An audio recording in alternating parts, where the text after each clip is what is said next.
Lors de la cérémonie d'ouverture des Jeux Olympiques de 2024 à Paris, le 27 juillet, un événement s'est déroulé que beaucoup, y compris moi-même, ont trouvé étrange et même blasphématoire. Ce fut un moment qui a profondément offensé de nombreux chrétiens parce qu'il semblait être une moquerie flagrante de la foi chrétienne.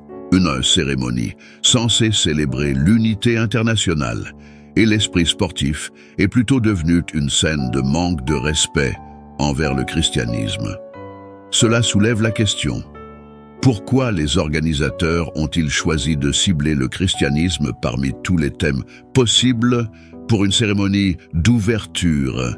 Cette vidéo dérogera à notre contenu habituel, car nous examinerons des articles de presse et des publications sur les réseaux sociaux pour discuter de ce qui s'est passé et pourquoi cela a suscité une telle indignation au sein de la communauté chrétienne. Le centre de la controverse était une représentation drag queen de la scène. La cérémonie a présenté un segment très controversé où des drag queens ont recréé le célèbre tableau de Léonard de Vinci, La Scène. Pour les chrétiens, cette scène représentant le dernier repas de Jésus avec ses disciples avant sa crucifixion revêt une signification profonde. La manière dont elle a été présentée lors de la cérémonie a été perçue par beaucoup comme irrespectueuse et offensante. Pour les chrétiens, la scène est un événement profondément significatif qui a eu lieu juste avant la mort, l'enterrement et la résurrection de Jésus, des événements qui sont les pierres angulaires de notre foi. Sans le sacrifice de Jésus, il n'y aurait pas de salut. La scène est tendre et significative car durant ces dernières heures, Jésus, dont le nom signifie Dieu est salut, ou le Seigneur sauve, a partagé un repas intime avec ses disciples. Ces moments, avant son arrestation, sont chargés de sens, nous rappelant que Jésus a volontairement affronté la souffrance et la mort pour nous offrir la vie éternelle.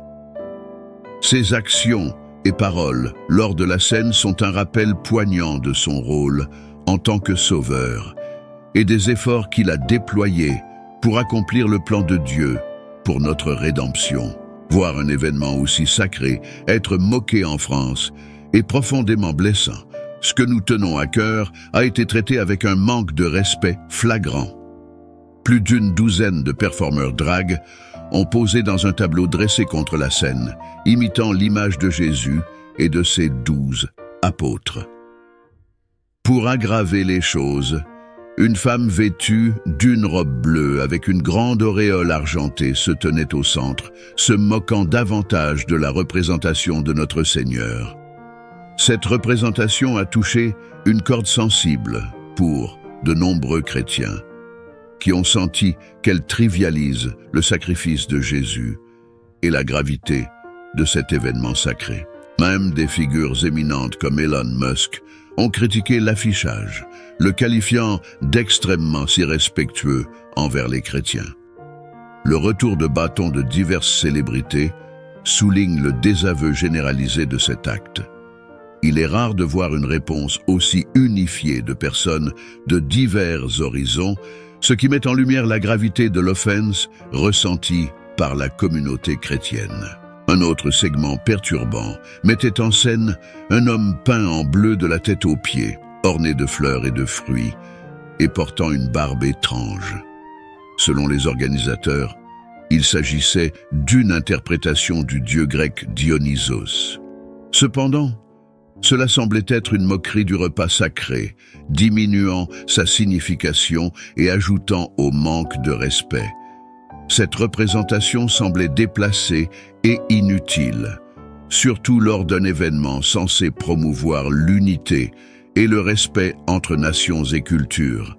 De plus, la cérémonie a inclus un hommage bizarre à Marie-Antoinette, la dernière reine de France avant la Révolution française, interprétée par des personnes déguisées en tête, ce qui semblait incongru avec l'esprit d'amitié internationale que les Jeux Olympiques sont censés incarner.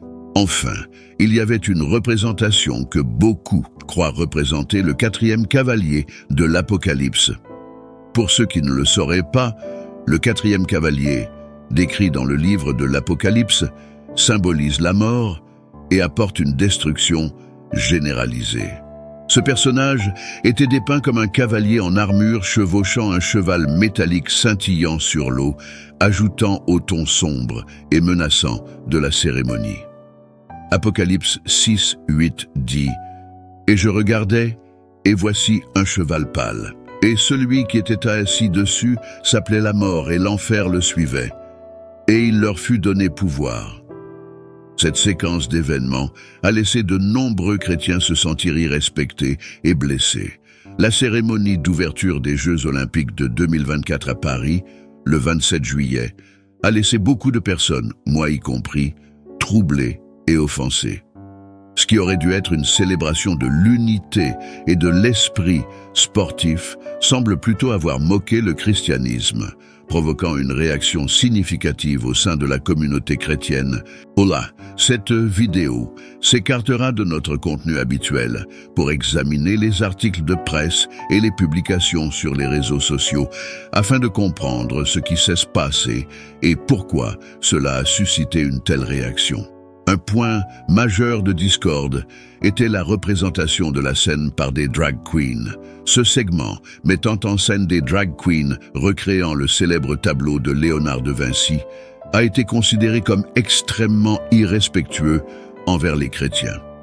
La scène, représentant le dernier repas de Jésus avec ses disciples avant sa crucifixion, est un événement profondément significatif dans la foi chrétienne. Pour beaucoup, la représentation de ce moment sacré lors de la cérémonie a semblé être une moquerie flagrante. La scène est cruciale dans le christianisme, marquant les moments avant la mort, l'enterrement et la résurrection de Jésus, les fondations de notre foi. Sans le sacrifice de Jésus, il n'y aurait pas de salut. L'intimité et la signification de ce repas, où Jésus, dont le nom signifie « Dieu est salut » ou le Seigneur sauve, a partagé ses derniers moments importants avec ses disciples, sont profondes. Ces moments nous rappellent que Jésus a volontairement affronté la souffrance et la mort pour offrir la vie éternelle, soulignant son rôle en tant que notre sauveur. Voir un événement aussi sacré être moqué en France est profondément blessant. Plus d'une douzaine de performeurs drag ont recréé l'image de Jésus et de ses apôtres contre la scène, avec une femme en robe bleue et auréole argentée se moquant davantage de Jésus. Cette représentation a trivialisé le sacrifice de Jésus et la solennité de cet événement sacré, bouleversant de nombreux chrétiens. Des figures éminentes comme Elon Musk ont qualifié l'affichage d'extrêmement irrespectueux, montrant le désaveu généralisé de divers horizons. Un autre segment troublant mettait en scène un homme peint en bleu, orné de fleurs et de fruits, et portant une barbe étrange. Les organisateurs ont affirmé que cela représentait le dieu grec Dionysos, mais cela a semblé être une moquerie supplémentaire du repas sacré, diminuant sa signification. Cette représentation semblait déplacée et inutile pour un événement censé promouvoir l'unité et le respect. La cérémonie comprenait également un hommage bizarre à Marie-Antoinette, la dernière reine de France, qui semblait incohérent avec l'esprit d'amitié internationale que les Jeux Olympiques sont censés incarner. De plus, il y avait une représentation que beaucoup se sustain tati talo kadesto teki saki.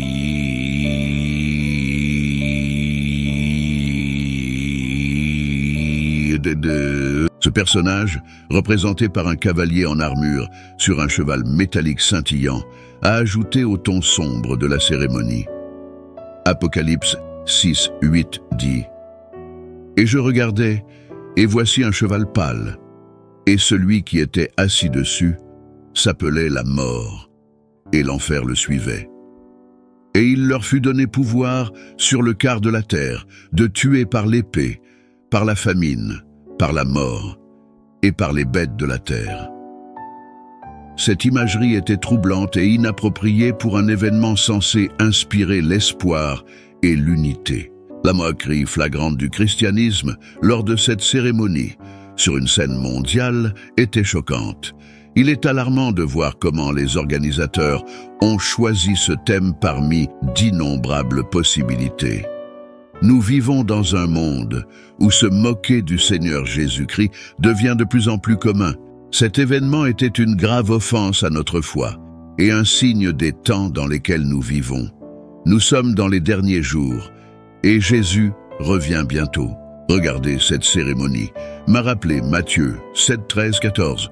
Entrez par la porte étroite, car large est la porte, et spacieuse est la route qui mène à la destruction, et beaucoup y entrent.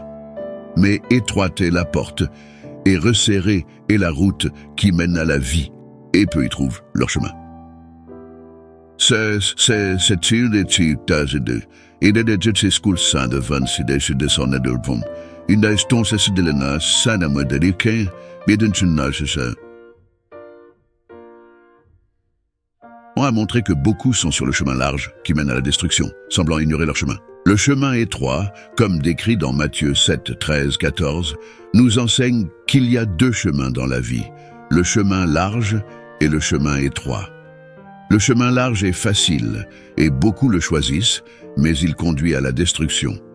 Il permet de vivre dans le péché, la chair, la convoitise et l'orgueil. Le chemin étroit est plus difficile à trouver et peu le choisissent, mais il conduit à la vie. Il nécessite de laisser derrière nous nos péchés, notre orgueil, nos désirs, notre envie, et plus encore. Oula, certes, pour entrer par la porte étroite, nous devons avoir une attitude de repentance, reconnaître et nous détourner de nos péchés, et demander le pardon de Dieu. Nous avons également besoin d'un esprit de brisement, reconnaissant notre besoin de Dieu et de sa grâce. Ce n'est qu'alors que nous pourrons vraiment entrer par la porte étroite. Se comparer aux autres qui se disent chrétiens est dangereux. Il est facile de tomber dans ce piège, mais la véritable foi nécessite une repentance sincère et un brisement, pas seulement le fait de nous étiqueter comme chrétiens.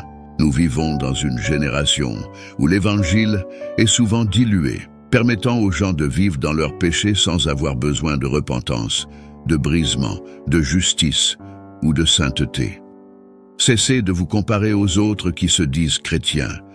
Cette génération est marquée par un christianisme dilué, où les gens vivent à l'encontre de la parole de Dieu, tordant les Écritures pour satisfaire leurs désirs pécheurs. Au lieu de cela, comparez-vous à la parole de Dieu. Examinez-vous comme Paul l'instruit dans 2 Corinthiens 13, 5. Examinez-vous vous-même pour savoir si vous êtes dans la foi. Évaluez-vous vous-même. Ne réalisez-vous pas que Jésus-Christ est en vous, à moins que vous ne soyez désapprouvé? Le message de Paul aux chrétiens de Corinthe est un défi pour nous tous. Il nous exhorte à nous tester pour voir si nous sommes vraiment des disciples du Christ. Cela implique plus que simplement grandir dans une famille chrétienne, assister régulièrement à l'église ou avoir des connaissances bibliques. Le véritable christianisme concerne une relation personnelle avec Jésus-Christ, confesser nos péchés et soumettre nos vies à lui. Il s'agit de marcher sur le chemin étroit. Comment savons-nous si nous sommes vraiment sauvés? Nous devons examiner nos cœurs et nos actions pour nous assurer qu'ils sont alignés avec la volonté de Dieu. Vivons-nous des vies qui plaisent à Dieu? Servons-nous Dieu de tout notre cœur? Croissons-nous dans notre foi et notre amour pour les autres? Jésus a parlé de deux chemins, la porte large et la porte étroite. La porte large est facile à trouver et beaucoup la choisissent. Elle est confortable et bien fréquentée, où vous serez aimé et accepté par le monde. C'est un chemin de plaisirs éphémères, mais il ne nécessite pas de repentance, de renoncement à soi, de sacrifice ou de souffrance. Ce chemin rejette le Christ et conduit à une destruction éternelle. un jugement réel et inévitable. Il est sobre de réaliser que la plupart des gens empruntent ce large chemin. En revanche, le chemin étroit est moins fréquenté et plus difficile à trouver. Il exige que nous laissions derrière nous nos péchés, notre orgueil, notre convoitise et notre envie. Pour entrer par la porte étroite, nous devons avoir une attitude de repentance et un esprit de brisement, reconnaissant notre besoin de Dieu et de sa grâce. Ce n'est qu'alors que nous pouvons réellement marcher sur le chemin étroit qui mène à la vie. Le chemin large qui mène à la destruction est un chemin dont beaucoup de gens sont complètement inconscients. L'un des plus grands mensonges de Satan, qui a réussi à tromper la société et même à infiltrer certaines églises, est la croyance que la plupart des gens sont intrinsèquement bons et que les gens bons vont au ciel. C'est une fausse vérité dangereuse parce que le critère pour entrer au ciel n'est pas simplement d'être une bonne personne selon les normes sociales. Le véritable critère est de suivre le chemin étroit, la porte étroite qui mène à la vie et le Christ lui-même. C'est uniquement à travers Jésus-Christ et son œuvre sur la croix que nous pouvons être pardonnés et accueillis sur le chemin qui mène à la vie éternelle. Ce chemin est difficile, nécessitant repentance, renoncement à soi, sacrifice et souffrance. C'est un chemin moins fréquenté parce que peu de personnes choisissent de se repentir humblement et de suivre le Christ. Le chemin étroit ne consiste pas à suivre un ensemble de règles ou à accomplir de bonnes actions. Le salut se trouve dans une personne, le Seigneur Jésus-Christ. Dans Jean 14:6, Jésus dit « Je suis le chemin, la vérité et la vie. Personne ne vient au Père que par moi. » Jésus n'a pas dit qu'il est l'un des nombreux chemins ou l'une des nombreuses vérités. Il s'est déclaré comme le seul chemin, la seule vérité et la seule vie. Jésus-Christ est le chemin exclusif vers la vie éternelle. Il est la porte étroite qui mène au chemin de la justice. Pour marcher sur ce chemin étroit, nous devons laisser derrière nous nos péchés, notre orgueil, notre convoitise, notre envie et nos désirs mondains. Nous devons venir à la porte étroite avec une attitude de repentance, en reconnaissant notre péché et en nous en détournant. La repentance signifie confesser nos péchés à Dieu et demander son pardon. Nous devons également venir à la porte étroite avec un esprit de brisement, en reconnaissant notre besoin de Dieu et de sa grâce. Ce n'est qu'en étant brisé que nous pouvons vraiment entrer par la porte étroite. Il est facile de tomber dans le piège de se comparer aux autres qui se disent chrétiens. Cependant, cela est contre-productif et dangereux car nous vivons dans une génération où l'Évangile est souvent dilué. Ce christianisme dilué permet aux gens de vivre dans leurs péchés sans exiger repentance, brisement, justice ou sainteté. Beaucoup de soi-disant chrétiens interprètent et déforment les Écritures pour satisfaire leurs propres désirs pécheurs. Au lieu de nous comparer aux autres, nous devrions nous comparer à la parole de Dieu. Paul nous met au défi dans 2 Corinthiens 13:5-2. Vous examinez vous-même pour savoir si vous êtes dans la foi. Évaluez-vous vous-même. Ne réalisez-vous pas que Jésus-Christ est en vous, à moins, bien sûr, que vous ne soyez désapprouvé? Cette question sérieuse nous pousse à considérer si nous sommes véritablement des disciples du Christ. Être chrétien est plus que simplement suivre les rites, assister à l'église ou avoir des connaissances bibliques. Il s'agit d'avoir une relation personnelle avec Jésus-Christ, de confesser nos péchés et de soumettre nos vies à lui. Pour nous tester, nous devons examiner nos cœurs et nos actions pour voir s'ils sont en accord avec la volonté de Dieu. Sommes-nous prêts à vivre une vie qui plaît à Dieu? Le servons-nous de tout notre cœur? Croissons-nous dans notre foi et notre amour pour les autres? Le chemin étroit exige un véritable engagement et une soumission à Jésus-Christ. Il nécessite de laisser derrière nous nos bagages pécheurs et de le suivre de tout notre cœur. En revanche, la porte large est une entrée que tout le monde voit et que beaucoup choisissent. Elle est facile, confortable et bien fréquentée. C'est un chemin où vous serez aimé et accepté par le monde. C'est un chemin de plaisirs illicites qui ne dure pas.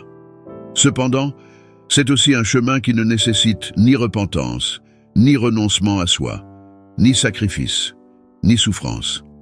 C'est un chemin qui rejette le Christ et conduit à une destruction éternelle, un jugement réel et inévitable.